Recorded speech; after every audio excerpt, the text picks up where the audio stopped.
Hello and welcome to Eco-Terrorism. I'm Zeinab Bailoun. We've talked about climate change and we've seen some of its effects already. But how affected will Lebanon be in the coming decades? Let's find out more with Mr. Majdi Saad, Editor-in-Chief of Ilm wa Alam magazine. Thanks for joining us today. Thank you. So before starting our episode for today, as usual, here's our first report.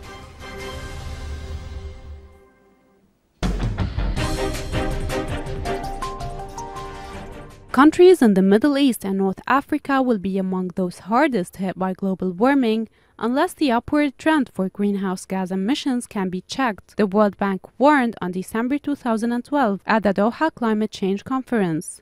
There will be lower rainfall, higher temperatures, and continuing desertification, said Rachel Kite, World Bank Vice President for Sustainable Development, during her presentation of the report on adaptation to a changing climate in the Arab countries. According to the forecasts, average temperatures could rise by 3 degrees Celsius between now and 2050. Nevertheless, night temperatures in the city centers could increase by double that figure. The report notes that over the last 3 decades, 50 million people have been affected by climate disasters. Severe flooding is now a recurrent event. However, the increasing scarcity of water resources is the biggest challenge for countries in the region, which already have some of the lowest per capita reserves in the world. The former Lebanese Minister of Environment, Mr. Nazem Khouri, stated that harsh and severe climate phenomena occur in Lebanon, such as witnessing either a heavy rain season or a long period of drought, which results in water management problems in the country.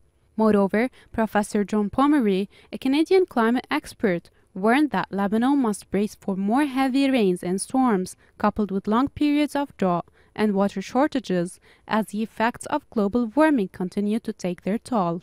The professor added that existing climate models predict temperatures in Lebanon rising between 4 to 5 degrees Celsius within the century. Such an increase will almost certainly cause snowfall in mountainous areas to turn to heavy rainfall. Now, how severe is the situation in Lebanon and the Middle East in general? And how can citizens adapt themselves to such new phenomena?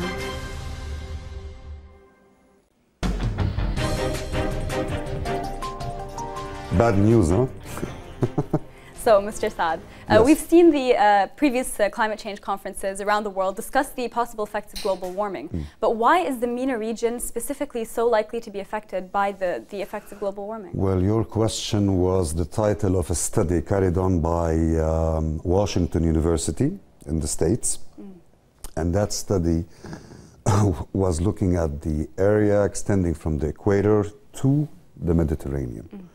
And they found out over the course of 25 years that the amount of warming taking place in this area is much greater than other areas.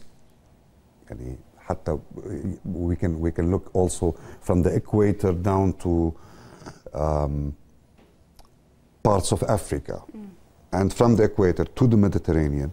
This area was witnessing more warming. When they talk about rising temperatures, and they talk about an average, but that doesn't mean the rise in Argentina is the same as in Africa, or the rise in Sweden is the same as in South Africa. You have different regions. Our region is going to witness the more rise. And why is that? It's because of global warming.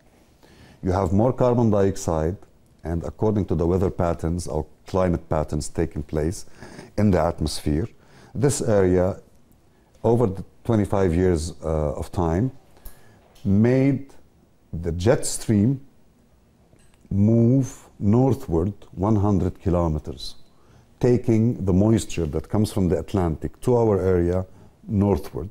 That's why you see now in Northern Europe heavy rain. It's raining more than before. And this is one of the consequences of global warming. So what we're going to see here is more rise in temperatures, less rain. So the report on adaptation to a change in climate in the Arab countries mentions that some of the effects of climate change are going to be affecting this area, including lower rainfall, higher temperatures, and continuing desertification. So how exactly is this bad for the region? Will these factors affect ecosystems, wildlife, water supply, economy? What are these different areas that these effects are going to have an effect on? Okay, Lebanon is an agricultural country. Lebanese are in love with tabbouleh, for example, right? What I'm trying to say, it's an easy access for Lebanese to go buy fresh vegetables. You're not going to see that in 10 years' time. So, in a way, food security is going to become an issue, a big issue. Desertification is going to add to the economic problems of this country. You're going to have millions of Lebanese faced with one of two choices. Either they're going to leave the country, and we have a precedent in 1914, World War I, when we had a big problem with agriculture because of the Ottomans, and people were dying, starving. So what did they do? You had tens of thousands of Lebanese, or maybe hundreds of thousands, leaving the country. So are we going to face an exodus in the 10 to 15 years to come? Or 20 years to come? This is a big question. Not only the government, all the Lebanese people should start thinking about this question. Two, you're going to have more pressure on the cities. Why? Because when you have less water and you want to create systems that will utilize the seawater, people inside the country will come to live near the water. So our cities are going to face also internal migration, food shortages. It's going to become more expensive. Unless we resort in the future, if we become a desert, to solutions adopted by the Gulf countries. They go to other countries, buy land or rent land to plant it and feed their people. Are we going to face this? I don't know. How likely is this to happen over the next 10 years? What sort of percentage would you, likelihood would you give this? Well, I'll refer you to a study by NASA. This question was addressed by NASA scientists, and they stated clearly that if we reach the tipping point of global warming, the ecosystems are going to they start going down fast. And that might happen between 2014 and 2030. So we are now in the middle of in the eye of the hurricane. Can it still be stopped? Can we stop it? Well, based on what have been happening in the past, let's say 10 years, the conference is taking place discussing the global warming. I don't think we're going to stop it. We can't stop it. Why? Because there is another reason that's going to push global warming faster, which is the methane gas. Methane gas now can trap heat 20 times more than carbon dioxide. And we have methane gas seeping at a very alarming level from under the permafrost, under the ice, in areas around the North Pole, Arctic region. And scientists are worried, very worried. We have like around 17 research centers now dedicated to study the methane problem. Methane, if it reaches a certain level in the atmosphere, it's going to cause an abrupt climate change. And this is what NASA scientists are warning about, to have suddenly an increase in temperatures. In other words, what we were expecting to take place over the course of 50 years will happen in 10 years. So a lot of the obstacles standing in the way of us actually making a difference or coming together and, perhaps stopping or preventing as much as possible from this climate change as we can include political and economic factors, and the fact that we can't come together as countries or as governments in different ways. Even in the conferences, this is obvious. So do you think if we were to somehow, which is pretty impossible, but if we were to come together and set a plan, do you think this would have an effect? There are solutions. Number one is carbon sequestration. What does it mean? You capture the excess carbon dioxide from the atmosphere and you lock it in. We have artificial trees from Columbia University. This is one solution. And there is another also university in Toronto. So we have many ideas or projects that are ready to be implemented, but they're expensive. So we need to cut down on spending on building weapons and pour some money in carbon sequestration. Another solution that I discussed for the first time on Arab media is Oman. Oman could be the gift of the world because they have a layer of rock that is capable of sequestering, locking all the carbon dioxide in the atmosphere. We don't need to do that, but at least we can sequester enough carbon dioxide to regulate the climate. Are the Arabs interested in spending enough money, or is there a political will? The scientists are saying that the science that they carried in Oman over the 15 years, a period of 15 years, gave us excellent results, but they need money. Now, in order to get them the money, you need the politicians to feel the urge to spend the money. Are they going to feel that? I think it's the duty of media, of doctors and universities to play this role. Are they playing it in the Arab world? Well, relatively yes, but they need to do more. Not enough. Not enough. We'll discuss more about this issue right after the short break, so please stay tuned.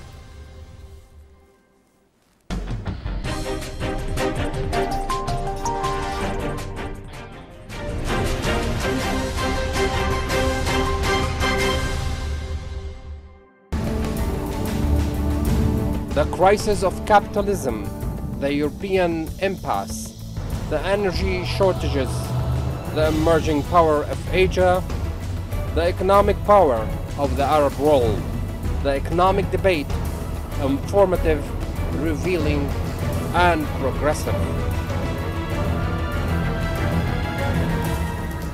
It discusses the economic event of the world.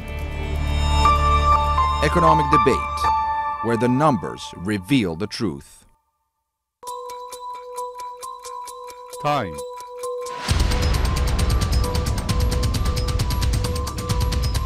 Variable.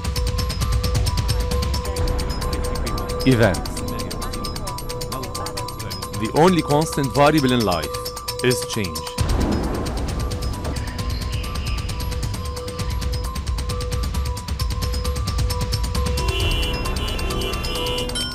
Broader perspective. Arguments and counter-arguments on our platform. Global Insights. The globe on our platform.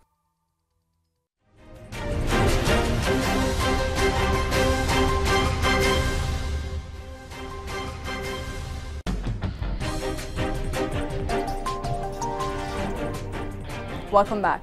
So, Mr. Saad, coming back to the issue of political obstacles that we were discussing before, what do you think are the main political obstacles that stand in our way? And do you think that if we, say, set a plan for the next 5 to 10 years, say specifically in Lebanon and the Middle East, how do you think this plan would look? Well, if I were in the office and I have an authority, the first thing I'll do, I'll gather scientists from around the world, different specialities, sit down, think with me.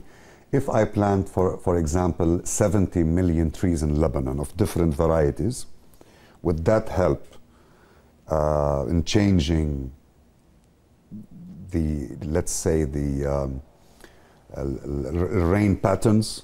Can we modulate it? Can we play a role there? Are we going to use genetic engineering in these trees? Can we introduce genetic engineering to become a role, to become a player in enhancing the role of the trees, the biological role of the trees? Can we use cloud seeding? And there is different methods of cloud seeding, like what's happening now in Israel or in United Arab Emirates, or Saudi Arabia or Syria. They're all referring to cloud seeding. They're resorting to cloud seeding, and it's giving them results. So we need scientists to sit down and think, experiment, and educate politicians. Because sometimes, for example, one Lebanese planted thousands of cedar trees from one variety, So if you have, let's say, a bacteria, it will kill them all. But if you diversify them genetically, you can combat any problem that might face them. Create a stronger ecosystem. Exactly. So we need politically, now this is your question, we need politically to understand we cannot plan the future without science. Do we have enough scientists in this country? Well, we have some. We need to call some scientists in, and they don't need to stay here. They can track the data from satellites, and they can start working with each other, and they have experience. They've been doing that in other countries. How can we scientifically come up with a plan that can be understood on the political level and the economical and social level? And you will have all, for example, if you tell the Lebanese, your children are in danger of leaving the country, as if there is an enemy asking you to leave the country, and you want to stay. You want to fight and stay. Every Lebanese will plant a tree. Call all the Lebanese like it's a national thing. Let's plant trees. Let's do this. Let's do that. So we need a new mentality on the scientific, political, economic, and social level. At least if we can unite as a people to preserve our country from the environmental perspective, we can survive. If we are going to continue with this political divide and social divide, it's going to be hard. Can you talk about any current initiatives that exist in the country that you think are perhaps going in the right direction? There are a lot of initiatives and there are a lot of inventions. And scientists in Lebanon, they need help. It's not enough to have the know-how. You need help. You need not only financial help. You need to carry on large-scale experiments in the country. And you need to provide for universities funds, support, and to link them with the different parties playing that have a role in society. Do you think that we're moving towards that in any way? No. No. I'm sorry, but no. And where should the government be starting? Should it start with universities? Should it start with awareness campaigns? Should it start with the You said it. Children, a university, which in modern terms is a research center. All research in the world, even the Intergovernmental Panel on Climate Change, IPCC, which is being funded by the UN, they go to universities and they ask scientists to carry on experiments. So what we need now is to create a new role for the Lebanese university, not only the Lebanese, all the universities, but as a Lebanese university, whether you are the American University of Beirut or the Lebanese University or any other university, you need to come to the table, all of you, start thinking, what can we contribute to this emerging problem? How can we ask other universities from around the world to help us out, the UN, the IPCC, and there are different climate bodies around the world. They can lend us support. And from there, we can educate the politician, what should he do, and we can educate society, what should they do. So now there is the role of the scientist, the role of the university that should become more defined. Do you think that the Lebanese universities at the moment have the capacity or the capability to do all of this? Of course. They're viable universities, and the Lebanese education system produces people that think. But they can give more if they have the right support. And so politically, if we move back to the issue of politics and economics, what is the problem standing in our way in terms of actual cohesive action? Education. Education. Education. Because, for example, we have different parties in Lebanon. If my party looks and see that my people in this area are going to suffer from global warming, and that party is looking at his area, South, Kisrwan, Bekaa, North Lebanon, we all have the same problem. So it will dissolve the differences between them. And when they get educated by Lebanese scientists and international scientists, they will feel the urge to do something. But the media should play a role, because the media needs to educate the public.